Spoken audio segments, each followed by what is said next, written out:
नमस्कार, SBT news में आपका स्वागत है। पेश है 24 अगस्त गुरुवार सुबह 11:15 बजे राजस्थान की बड़ी खबरें। राजस्थान के सीएम अशोक गहलोत ने पीएम मोदी और केंद्र सरकार पर फिर सियासी हमला बोला है। गहलोत ने कहा कि ऐसी स्थिति पहली बार आ रही है कि सरकार का विरोध कर दो तो आपको देशद्रोही करार दिया जाता है। वो अलग सब्जेक्ट है, लेकिन मन में मुझे इतना गुस्सा आता है कि देश में हो क्या रहा है। देश में तमाशा बना रखा है। हम नहीं बोलेंगे तो इतिहास हमें माफ़ नहीं करेगा। स्थिति बहुत गंभीर बनती जा रही है। गहलोत जयपुर में अस्पताल और मेडिकल संस्थानों से जुड़े भवनों के वर्चुअल लोकार्पण समारोह में बोल रहे थे। गहलोत ने कहा, केंद्र से इस तरह की हरकतें होंगी तो देश किस दिशा में जाएगा, यही तो हम शिकायत कर रहे हैं। आज छत्तीसगढ़ सीएम का बर्थडे है, उनको ईडी ने छापे डालकर गिफ्ट दे दिया। 6 महीने से वहाँ पर छापे डाले जा रहे हैं। देश में ये जो तमाशे हो रहे हैं वो उचित नहीं है। चंद्रयान 3 बुधवार शाम 6:04 पर चंद्रमा के साउथ पोल पर लैंड हो गया। सफल लैंडिंग के लिए राजस्थान के सभी शहरों में दोपहर 12 बजे के बाद से पूजा और प्रार्थना का दौर चला। प्रदेश के जयपुर, जोधपुर, उदयपुर, सीकर और कोटा समेत अन्य शहरों में लाइव टेलीकास्ट के लिए प्रोजेक्टर लगाए गए। वहीं चंद्रयान की सफल लैंडिंग के बाद बाड़मेर के एनआरआई ने वैज्ञानिकों को 1 करोड़ रुपए देने की घोषणा की है। पृथ्वीराज सिंह कोलू ने ये घोषणा की है। इससे पहले वे कोविड और राम मंदिर के लिए भी 1 करोड़ रुपए देने की घोषणा कर चुके हैं। वहीं चंद्रयान 3 की सफल लैंडिंग पर कई रेस्टोरेंट और आइसक्रीम पार्लर की ओर से ऑफर भी दिए गए। जैसलमेर में तो एक आइसक्रीम पार्लर के ऑनर ने फ्री में बादाम शेक पिलाया। जयपुर हेरिटेज नगर निगम के मेयर मुनीश गुर्जर को राजस्थान हाईकोर्ट से बड़ी राहत मिली है। कोर्ट ने बुधवार को मामले की सुनवाई के बाद मुनीश गुर्जर के निलंबन पर रोक लगा दी। कोर्ट ने कहा, सरकार बिना प्राथमिक जांच के मेयर का निलंबन नहीं कर सकती। अदालत ने कहा कि इस निलंबन में सरकार ने जो कानूनी प्रक्रिया अपनाई है वो पूरी तरह से गलत है। मामले की सुनवाई जस्टिस इंद्रजीत सिंह की अदालत में पिछले 2 दिन से चल रही थी। कोर्ट ने बुधवार को मुनीश गुर्जर के पक्ष में फैसला सुनाया।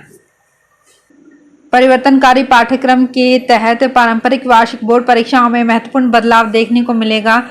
बोर्ड परीक्षाएं वर्ष में 2 बार आयोजित की जाएंगी। इससे छात्र छात्राओं को अपना सर्वश्रेष्ठ अंक सुरक्षित करने का अवसर मिलेगा। शिक्षा मंत्रालय के नए पाठ्यक्रम ढांचे के अनुसार इस रणनीतिक कदम का उद्देश्य अक्सर एकल वार्षिक परीक्षाओं से जुड़े उच्च दबाव वाले माहौल को बढ़ाना है। केंद्रीय शिक्षा मंत्री धर्मेंद्र प्रधान ने घोषणा की कि राष्ट्रीय शिक्षा नीति 2020 के अनुसार नया पाठ्यक्रम ढांचा तैयार है और शैक्षणिक वर्ष 2024 के लिए पाठ्य पुस्तकें विकसित की जाएंगी। राजस्थान विद्युत तकनीकी कर्मचारी एसोसिएशन और power engineers association of Rajasthan की ओर से विभिन्न मांगों को लेकर हड़ताल शुरू की गई है। तकनीकी कर्मचारियों और जेएन के हड़ताल पर जाने से विद्युत व्यवस्था गड़बड़ाने लगी है। दोनों संघ की ओर से जयपुर में अलग अलग स्थानों पर धरना दिया जा रहा है, जिसमें प्रतापगढ़ जिले के भी कर्मचारी और जेएन शामिल हैं। हड़ताल के दूसरे दिन मंगलवार को कई इलाकों में बिजली व्यवस्था गड़बड़ाई। निगम के अधिकारियों का दावा है कि बिजली व्यवस्था सुचारू करने के लिए कर्मचारियों लगाया गया है, जिससे व्यवस्था सुचारू की गई। देश दुनिया में विशेष पहचान रखने वाला जयपुर स्थित आमेर महल आज गुरुवार को एक दिन के लिए पर्यटकों और आमजन के लिए बंद रहेगा। पर्यटन विभाग के उपनिदेशक उपेंद्र सिंह शेखावत के अनुसार G20 शिखर सम्मेलन के चलते आमेर महल आज एक दिन के लिए पर्यटकों और आमजन के लिए बंद रहेगा। इस दिन लाइट एंड साउंड शो भी बंद रहेगा। वहीं हाथी सवारी भी नहीं होगी। योग गुरु स्वामी रामदेव ने चंद्रयान 3 की सफलता पर भारत के वैज्ञानिकों को बधाई देते हुए कहा कि देश की मेधा शक्ति का लोहा पूरी दुनिया मान चुकी है और आज की सफलता भारत की विश्व की महाशक्ति बनने में बहुत बड़ा कदम है। स्वामी रामदेव ने कहा, आज का दिन भारत के करोड़ों युवाओं के लिए प्रेरणा, शौर्य और स्वाभिमान का दिवस है। राजस्थान के मुख्यमंत्री अशोक गहलोत ने 887 करोड़ की लागत से 32 कार्यों का शिलान्यास और 379 करोड़ की लागत के 36 कार्यों का वर्चुअल माध्यम से लोकार्पण किया। RNT मेडिकल कॉलेज उदयपुर में 382 लाख की लागत से निर्मित नर्सिंग एवं मंत्रालय स्टाफ क्वार्टर, 795 लाख की लागत से निर्मित नर्सिंग प्रशिक्षु हॉस्टल और 295,97,000 की लागत से तैयार 30 बेड के मेडिकल सर्जरी और अस्थि वार्ड का लोकार्पण किया है। पश्चिम बंगाल की मुख्यमंत्री एवं तृणमूल कांग्रेस के अध्यक्ष ममता बनर्जी ने चंद्रयान 3 की सफल लैंडिंग के बाद भारतीय अंतरिक्ष अनुसंधान संगठन को बधाई देते हुए बुधवार को कहा कि हमारे वैज्ञानिकों ने देश की वैज्ञानिक और तकनीकी प्रगति का प्रमाण दिया है। सुश्री बनर्जी ने एक्स पर लिखा, चंद्रयान 3 की जय, इसकी शानदार सफलता की जय हो, इसरो की जय। चंद्रमा पर सफलतापूर्वक एक अन्वेषण मिशन भेजने में हमारे देश की शानदार उपलब्धि की जय हो। हमारे वैज्ञानिकों ने देश की वैज्ञानिक और तकनीकी प्रगति का प्रमाण दिया है।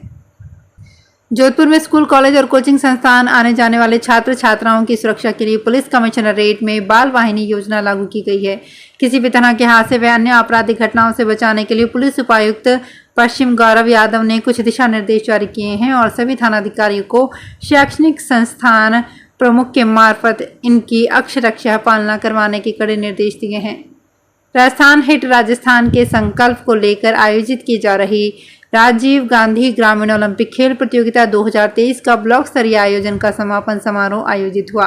मुख्य अतिथि राजेश कुमार नायक, उपखंड अधिकारी और कांग्रेस ब्लॉक अध्यक्ष दिग्विजय सिंह कुलथाना, हनुवीर सिंह विकास अधिकारी और राम प्रसाद CBEO प्रतापगढ़ के विशिष्ट आतिथ्य में संपन्न हुआ।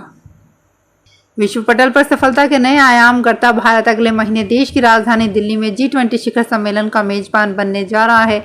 इस दौरान बुधवार को राजस्थान के जयपुर में G20 सदस्य देशों के वित्त मंत्री में व्यापार और निवेश मंत्री स्तरीय बैठक 24-25 अगस्त को होने वाली है। चित्तौड़गढ़ में 25 दिन से लगातार चली आ रही नर्सिंग कर्मियों की हड़ताल के बाद अब सभी ने सामूहिक अवकाश रखने का अल्टीमेटम दे दिया है। 25 अगस्त को राजस्थान के सभी नर्सिंग कर्मी जयपुर में एक महारैली का आयोजन करने वाले हैं। इस दौरान सभी नर्सिस एक साथ छुट्टी पर जाएंगे। नर्सिंग कर्मियों ने अपनी 11 सूत्री मांग राजस्थान सरकार के सामने रखी, लेकिन ये मांग 10 सालों से पेंडिंग है। दिल्ली एयरपोर्ट पर बुधवार को 2 फ्लाइट्स की सीधी टक्कर होने से बच गई। ATS की चूक से विस्तारा एयरलाइंस की अहमदाबाद दिल्ली फ्लाइट और दिल्ली बागडोगरा फ्लाइट एक रनवे पर आ गई थी। ATC अधिकारी ने जिस रनवे से एक फ्लाइट को पार्किंग के लिए भेजा था, उसी रनवे पर दूसरी फ्लाइट को टेक ऑफ करने का निर्देश दे दिया। दोनों फ्लाइट में मिलाकर करीब 300 यात्री सवार थे। पहली फ्लाइट की महिला पायलट की सूझबूझ से इन यात्रियों की जान बची। दिल्ली के एक शख्स ने खुद को गरीब बताया, तभी उसके आईफोन पर लोगों की नजर गई। पता चला कि लेटेस्ट आईफोन है और अब उस पर हर महीने 22,500 रुपये का हर्जाना ठोक दिया गया। मामला जयपुर के एक फैमिली कोर्ट का है। दरअसल जयपुर की रहने वाली एक महिला की शादी साल 2020 में दिल्ली में रहने वाले एक शख्स से हुई थी। शादी के कुछ दिन तक सब सही चला, लेकिन उसके बाद महिला पर अत्याचार बढ़ने लगे तो वो वापस जयपुर अपने माता पिता के पास लौट आई। उसके बाद उन्होंने साल 2021 जयपुर की फैमिली कोर्ट में पति के खिलाफ केस किया।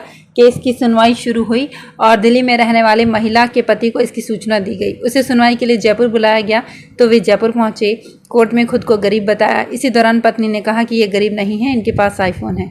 जब कोर्ट ने दखल दी तो शख्स के पास आईफोन निकला, वो भी लेटेस्ट। शख्स ने कहा कि ये फ़ोन उसने लोन पर लिया है और उसके ऊपर करीब 15 लाख रुपए का लोन अलग से चल रहा है। तो फिलहाल इस बुलेटिन में इतना ही। फिर हाजिर होंगी कुछ और बड़ी खबरों के साथ।